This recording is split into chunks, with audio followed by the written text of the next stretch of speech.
Yeah, can you explain your concept of natural Yeah, non-human so contemplation? natural contemplation is a term to basically describe a process that's going on in nature perennially, um, without interruption, really, on all levels of nature, from rocks to animals to trees, all of that, even the big process, or the big and the small processes within nature.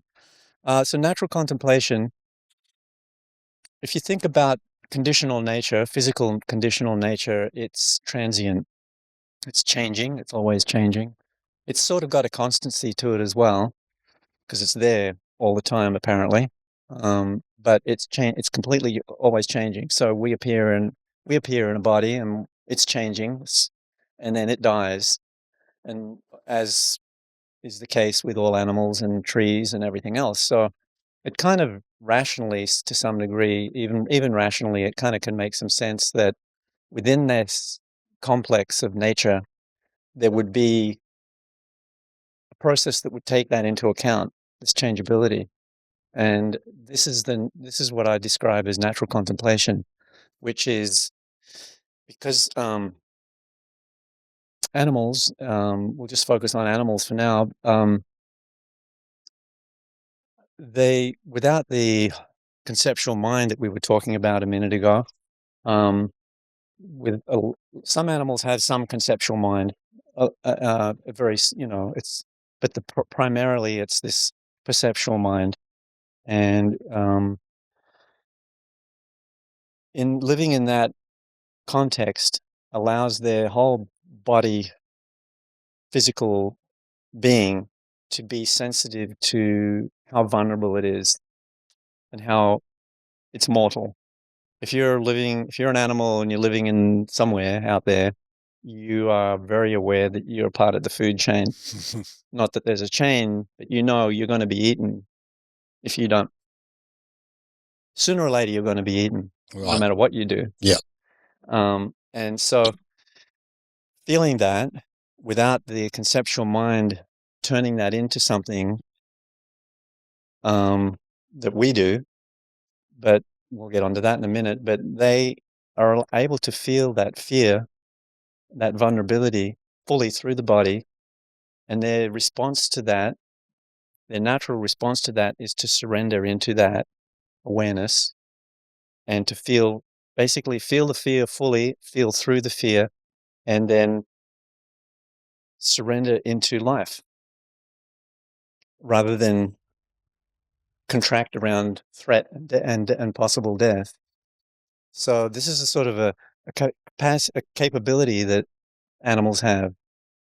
Um, we also have the same capability, but we don't use it anymore. These traditional people we were kind of touched on, they have more of it, and probably anciently had much more of it.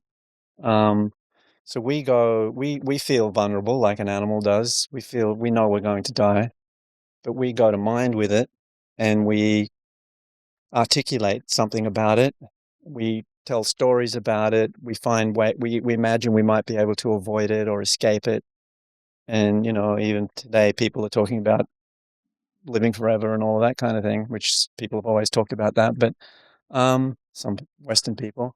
Um, so natural contemplation is this virtue that exists throughout nature, where all these beings out there being hunted, hunting, living, existing, surviving. There's this thread of contemplation going on, which is their connection to. It's a kind of a perennial connection to divine awareness, if you want to call it that. So they're participating on another level in than we are. Mm. And this is it's very ordinary in a way, you know. It's and it's something that's not really talked about. People haven't discussed it.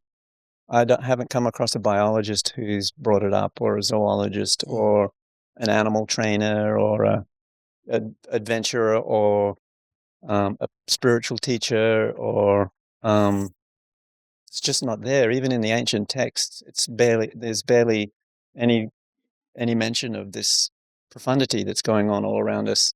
for different reasons. We can discuss that a bit maybe as we go along. But I came across this through. I was introduced to this process, and you know, by my spiritual teacher, Arida. That's the reason. That's what took me to California. I was invited to go there because I had the background with animals and stuff like that. Um, I was invited to go there and take up a residency there with taking care of a little collection of animals that existed there at the time that he called Theonomo Zoo. And so I went over to try it out and ended up staying 25 years. But and it's called Theonomo Zoo, which I always thought was initially I thought this was a really dumb name. It doesn't make sense to me. You've got a damn zoo and you're calling it Theonomo. Like, kind of, what's going on?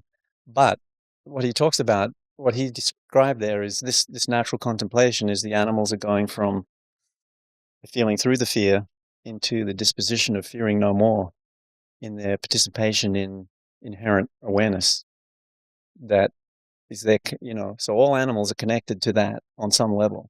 And it might go up and down depending on what their activity level is or what they've got to focus on. They might drop it a little bit, but the thread of it is always there. And then when they have time, they can chill out on a branch or under a log, they can drop out and lose, even to the degree of losing body consciousness and being in this contemplative, fearing no more state.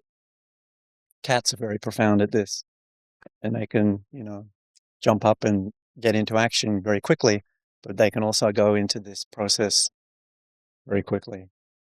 And the purring has got something to do with it too. Aridaris talked about this a bit and said that the cats purr because they're aware of life as energy. They're participating in life as energy. And that allows them to have this purring mechanism active in their throats, but throughout their whole body, really.